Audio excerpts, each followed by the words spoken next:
start 1 2 3เอาแบบโฮมก่อนเนาะเพิ่นว่าเช็คออฟเดี๋ยวเอาตรงนั้น Take off. The home point has been updated. Please check it on the เอา map. เบิ่งสัญญาณดาวเทียมว่าโอเคมันโอเคเบิ่งกันไปตอนนี้ครับพระเจ้ายังเสร็จดาวเทียมได้อยู่ประมาณ19ดวงเนาะความสูงก็3เมตรห่างจากข้าพเจ้าก็ประมาณ1เมตรอันนั้นก่อนบินทั้งหมดสำหรับมือใหม่เฮาจ้องหันกดมันมาหาเฮาเนาะเพื่อเฮาสิบัญชาได้ใส่ความันถึงแบบลักษณะนี้แต่ว่าบ่มีกล่องอีกหน่วย3เนาะสิให้เบิ่งได้จะตั้งกล่องเป็นมุมปกติเลยเดี๋ยวลักษณะนี้อันนี้เฮาขึ้นอยู่3เมตรเดี๋ยวความสูงก็5เมตรประมาณนี้แต่ยังงกใส่งกขวาขึ้นแน่ปกติเห็นหุมเฮาเองเนาะเดี๋ยวจะเบิ่งมุมเฮาเห็นหุมเฮาถ้าเบิ่งเดียวเนาะเพราะว่าสีมาให้มันรีเทิร์นโฮมมาเนาะข้าพเจ้าจะตั้งแบบรีเทิร์นโฮมมากกว่า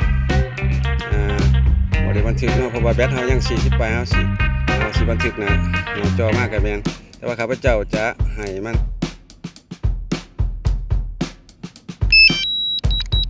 กลับ Go บ้าน home. ข้าพเจ้าจะให้มันกลับบ้านก่อนเจ้าบ่เห็นโดนเนาะมันสิรอมันกลับมาเลย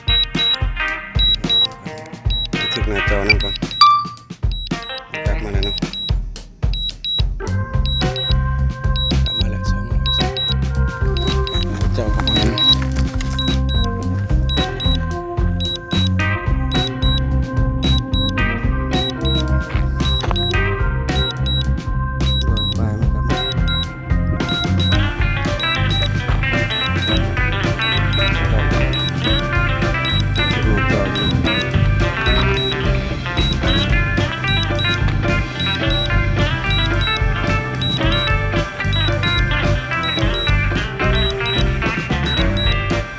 Landing.